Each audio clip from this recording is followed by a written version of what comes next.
বন্ধুরা, জিন্সের প্যান্টে এই ছোট পকেট থাকে কেন জানেন? বলুন তো, কোন দেশের মানুষ সবচেয়ে বেশি মোবাইল ফোন দেখে থাকে? আপনি কি জানেন পৃথিবীর সবথেকে পুরনো হোটেল কোনটি? তো এই সমস্ত অজানা ফ্যাক্টগুলি জানতে ভিডিওটি শেষ পর্যন্ত দেখুন। নাম্বার 1, ডিম খেতে আমাদের অনেকেরই ভালো লাগে। সাধারণত বাজারে গেলে হাঁস মুরগির ডিমই বেশি পাওয়া যায়, তাই এগুলি খেতেই আমরা বেশি অভ্যস্ত।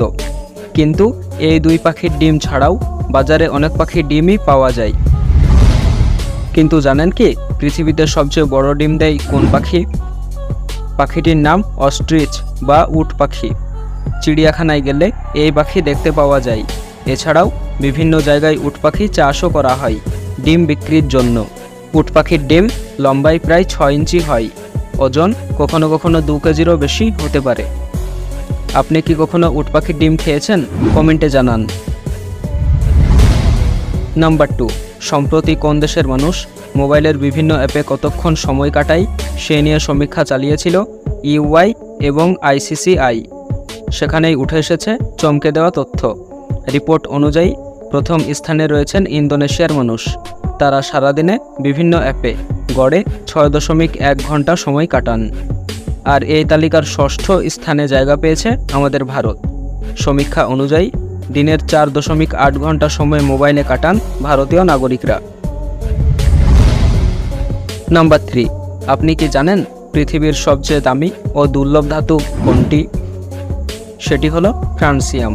এই অত্যন্ত অস্থির ধাতুটি প্রকৃতিতে এত কম পরিমাণে পাওয়া যায় যে ধারণা করা হয় পুরো পৃথিবীতে মাত্র 30 গ্রামের মতো ফ্রান্সিয়াম আছে। নাম্বার 4, বাইরে কোথাও ঘুরতে গেলে অনেকেই হোটেলে থাকেন।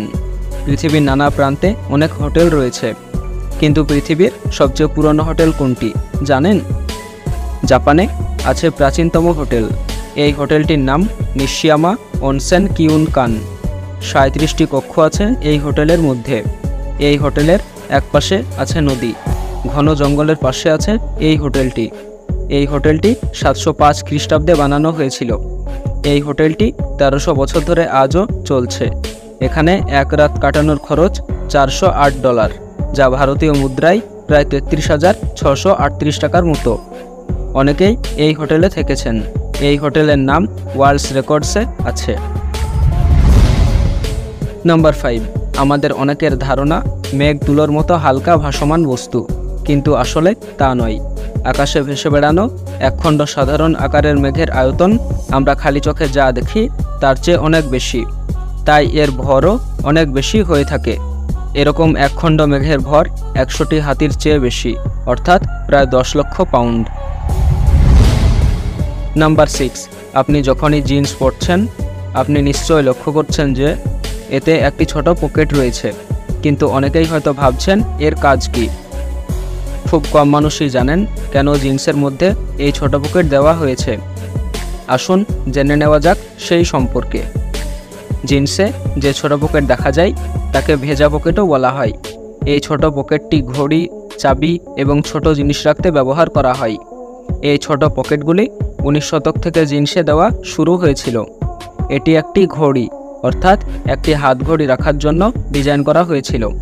কিন্তু এখন খুব কম লোকই ঘড়ি পরে। তবে এখন শুধু চাবির জন্য এই ছোট পকেট ব্যবহার করা হয়। এছাড়াও চাইলে পেন ড্রাইভের মতো ছোট জিনিস রাখতে ব্যবহৃত হয়। নাম্বার 7, এটা তো আপনারা সকলেই জানেন যে মানুষের মধ্যে কিছু কিছু ব্যক্তি বাঁহাতি হয়ে থাকে আর অধিকাংশ মানুষই ডানহাতি হয়ে থাকে। কিন্তু আপনি জেনে অবাক হবেন যে অন্যান্য প্রাণীদের মধ্যেও এই জিনিসটা দেখা যায়। যেমন কুকুর বিড়ালরাও মানুষের মতো ডানহাতি বা বাঁহাতি হয়ে থাকে। নাম্বার 8, পৃথিবীতে আনুমানিক 1.2 মিলিয়ন প্রজাতির প্রাণীর বসবাস। কিন্তু বলতে পারবেন বিশ্বের সবচেয়ে বিপজ্জনক প্রাণী কোনটি? অথবা কোন প্রাণী সবচেয়ে বেশি মানুষকে হত্যা করে? গল্প অথবা বিভিন্ন সিনেমায় মানুষের জন্য সবচেয়ে মারাত্মক প্রাণী হিসেবে সিংহ, সাপ বা কুমিরের মতো বৃহৎ প্রাণীকে দেখানো হয়। তবে জানেন এদের অধিকাংশই মানুষের আশঙ্কার চেয়ে অনেক কম প্রাণঘাতী। আপনি জানলে হয়তো অবাক হবেন যে প্রাণীটি প্রতি বছর সবচেয়ে বেশি মানুষকে হত্যা করে তা হলো মশা। প্রতি বছর গড়ে 7,25,000 মানুষকে হত্যা করছে এই প্রাণী। তো বন্ধুরা, আজকের ভিডিওটি দেখে যদি আপনাদের একটুও ভালো লেগে থাকে তাহলে অবশ্যই ভিডিওটিতে একটি লাইক ও কমেন্ট করে সকলের মাঝে পৌঁছে দিন, যাতে তারাও এরকম অজানা ফ্যাক্টগুলি জানতে পারে। ধন্যবাদ সকলকেই।